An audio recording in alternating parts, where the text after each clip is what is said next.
Hey, what's up, guys? Got a video for you. A little recap, and a little more in-depth review on the Walter Randolph score that I got at Blade Show. For those of you guys who didn't see what the scores were, you can check my previous video that talks about, you know, how the show was set up and that sort of thing.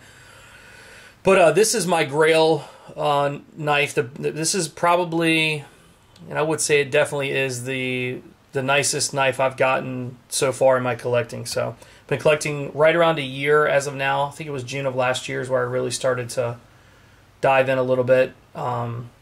So this is the pinnacle of what I've been able to do so far. So let's talk about it a little bit. I have been looking for a Walter Randolph ever since I started to really enjoy knives, and there's something about the way his craftsmanship is, the design work has really just grabbed my attention. You know, and there's great makers out there. There's, you know, we've got Michael Birch and Todd Rexford and Jeremy Marsh, and there's some really there's many others. Stout and Blunt and R.J. Martin, and I mean there are literally tons of them everywhere. But something about Walter's knives that have just, like I say, just pulled me to them. And I've spent the better part of the year trying to find one. I kind of have my idea of what I wanted, but I would have taken anything, quite frankly. I just wanted a WRBladeworks knife. So I was able to score one at the show through lottery. And I talked a little bit about this in my last video, but I went up to the table when I found that he was there. And I was like crossing my fingers. I filled out every single lottery sheet that he had for each knife. I think there were 6 or 7 of them. 6, I think, with an open bid, separate one. Anyway, and I was like just telling his wife how crazy I've been over his knives, and I think she said right before, I think she mentioned to me when I actually did win the lottery that we were hoping that you would win, because they, you know, a maker has a lot of time and there's a lot of thought process into their knives, and it's nice to see someone that's really excited and can't wait to get a hold of it. You know, it's like really something big. Whereas a lot of times you'll buy a knife just, you know, because it's got value, and especially when you buy it direct from a maker like Walter's knives. This knife was $900 direct, and it's easily worth $3,500 on the secondary market. So it just goes to show you, some guys will just grab it and they don't really care about the knife and they'll sell it off. And I've done that too. So it's not that I don't like every knife that I get, but some don't fit me right. Some I don't like when I get them home. But anyway, with this one, I was so excited to get it, and I think they were excited for me to get it. But anyway, it comes in this really neat, like plastic capsule kind of thing. And it unscrews, and you can see the threads on there. So it's a neat little presentation box. That, you know, at least I think so, because some of them just come in a pouch or whatever. But this, you know, he had the time to, or put the time into it to think this up and purchase these to send it off with his knife. So anyway, it was made on May 5th. It's called the Typhon, Typhon. A lot of people think it's a typhoon. It's not. It's the Typhon, and the steel is $10.95. Now we're going to talk about that in a sec, but a lot of people were really curious as to why he used 1095 steel, because it is extremely rust. You know, it will rust very easily. I don't know the verbiage I want to use for that, but as I talked with Walter at the show, he gave me some care instructions, this, that, and the other, but it's a very utilitarian type steel, and that's what he was going for with the look of this knife. So it's also in copper and then a green micarta, which is polished. So let's go ahead and open her up. And it comes in a, it's almost like Scottish type cloth. And it's got the Walter Randolph WRBladeworks design printed on it. I think it's just, I don't even know how they do it. It looks like a stamped ink or something. But it's folded up nicely in this. And then when you take it out, it's just amazing. This is a very heavy knife. I don't know if you guys know or had any knives with copper, but it carries a lot of weight. So copper is very heavy, much more so than titanium or carbon fiber or any other materials, quite frankly. Obviously steel's heavy, but copper's got weight to it as well. So what he did was he put and this is one of the things I liked about Walter's knives as well, is he does these pivot collars, and he'll do them in all kinds of cool materials: zirconium, Damascus, mokutai, carbon fiber. I mean, he does them in all kinds of different things, but it adds such a great look, because if this were just plain with just this pivot in there, it wouldn't look anywhere near as neat as it does with that pivot collar. So that's something that adds a little, and it actually stands off the,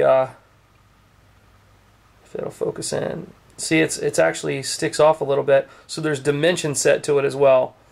And it's something like I say, I liked. And if you guys haven't seen Walter's work, you can find him on USN under WRBladeworks, or just search Google on the internet. And I don't think he's a very sought after maker for guys that are collecting, but some people have never heard of WRBladeworks. And you know, obviously I was one when I first started collecting. I didn't know who he was either, but go check him out. Go check out Google WRBladeworks or Walter Randolph, and then hit the images button, and you'll see a lot of really, really neat blade shapes, very different than anything you've seen from other makers, which makes it unique and something that really, like I say, drags me to want to get his knives. But anyway, so we got a copper bolster, and you've got a green polished micarta scales, and that runs on both sides. The centering is absolutely perfect. And then he always does a neat little clip on the lock side. It's 3D, but he always, it's literally changes all the time, so it's whatever he feels like putting on the knife. But that one's done, and it looks like a blasted titanium. And then the standoffs, obviously, to just, you know, adds a little bit of a texture too. Instead of screwing it directly in, it just sets it off the knife a little bit. So, and then the same thing on this side. Same thing with the collars. Now I would imagine that's pretty difficult to do, because these are set really nicely. And this is starting to patina. I don't know if you guys can see that. Actually, I know you can see it, because I can see it through my camera as well. But it'll patina, turn real dark. Now you can always take some polish to it and bring it right back to shine. And I don't know that I'm going to do that, but I'd be afraid of screwing it up. Anyway, let's talk about the action. It is perfect. It's like I say, the feel of this knife fits so perfectly in my hand. It's right towards the end. It's not too small. It's not too big. And it's somewhat of a thicker knife. But the feel is, everything's so smooth and polished. It's crazy. I can't tell you how much I love this thing. So going into the blade itself, and it's kind of hard to focus on this because it's such a dark type material, but it's got excellent hamon. And then I don't know if you can see the Walter Randolph logo there. It's kind of hard to focus. Can't grab it for some reason. And the same thing runs on the other side. This is on IKBS. The top you can see there. But the hamon is just gorgeous. Nice edge on it. It's very sharp. Lockup on this guy is early, about 20% or so. And you know, the cool thing is there's no stick, like zero. It's just loose enough to where it falls, but it doesn't guillotine your finger off, so it just takes a little bit of movement, but firing out is awesome. Good detent. So the action on this thing is just phenomenal. So one thing I want to talk about too on the back is he's doing now these floating back spacers. So it is copper, as you can see, like this is the part I can touch, and then you can't touch the part that's down in there, so that's why the difference in the coloration. Because this was a blade and a gazillion people had their hands all over it. So it patinaed a little quicker than I'd probably want it to, but it is what it is. But I think that's a cool little piece, and it follows the contours of the scales and handle. So there's nothing sticking out. It's extremely smooth. Like I say, this whole knife has got polished, rounded edges on it. So no matter where you grab it, it's really soft to the touch. Even through here, he curves everything around.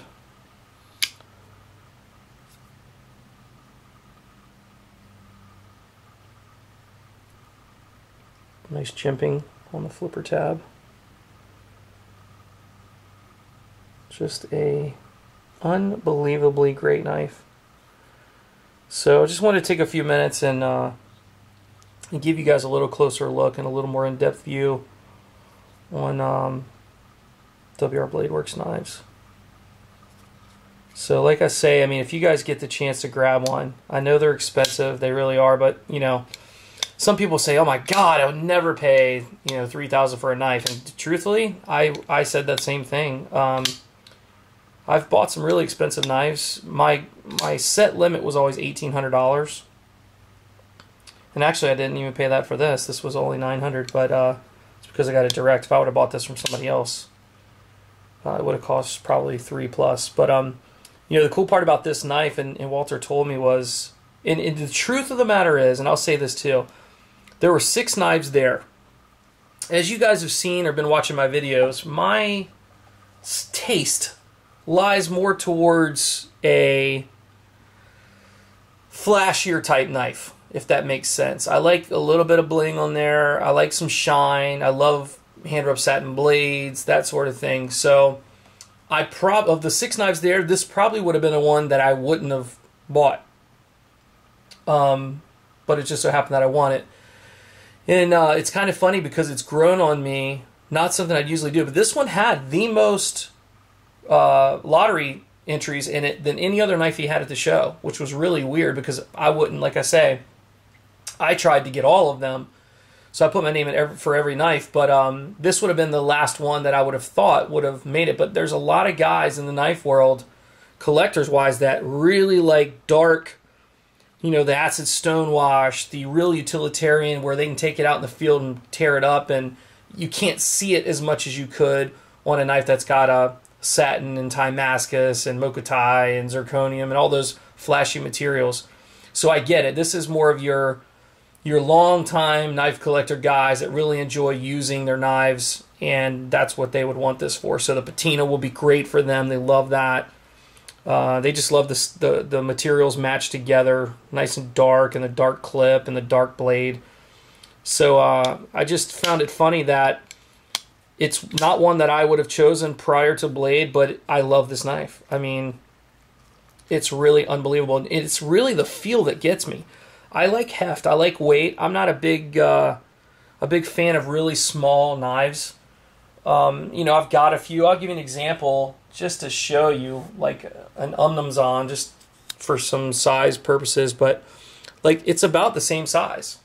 Now, granted, remember this is going at an angle, so, but they're pretty close to the same length. So the Umnumzon to me is probably my favorite type of production, but let me show you like a Domino or something like that. So this is where the size goes in. So this is quite smaller than that, but really where the difference lies for me is in here. It's much thicker, and the weight is tremendous. Now this is carbon fiber, so, but I like the heft of it. It's probably going to sag my pants and jeans down a little bit because it does have a lot of weight to it. But like I say, I mean, this is my type knife. And then on another example, some guys say, I hate, you know, Dyer is so bulky, it's so, you can't carry it. Well, I can tell you can. And I know it's not everybody's cup of tea. Now, granted, the Dyer is a lot thicker than the Typhon, but it's around the same type of knife. It's a thick, bulky type knife.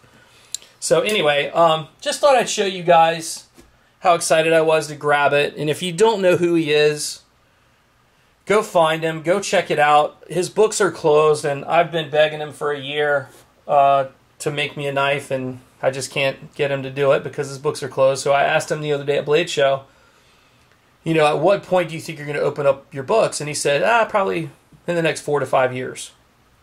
So there you have it. If you want one, you're going to have to get it secondary, or you're going to have to know a friend that must really love you to be able to give up his Walter Randolph knife. So anyway, thanks for checking it out, guys. A Grail piece of mind. Like I say, I'm so excited to have actually hit this. I got so lucky this year, and it was my first time, so everyone's telling me it's beginner's luck, so I'm going to go to the next show and not win squat, but I really don't care. This was everything I was looking to get. So anyway, guys, thanks for checking it out, and I'm going to try to post a couple videos of the things that I won so you get individual looks. So thanks for watching. Take care.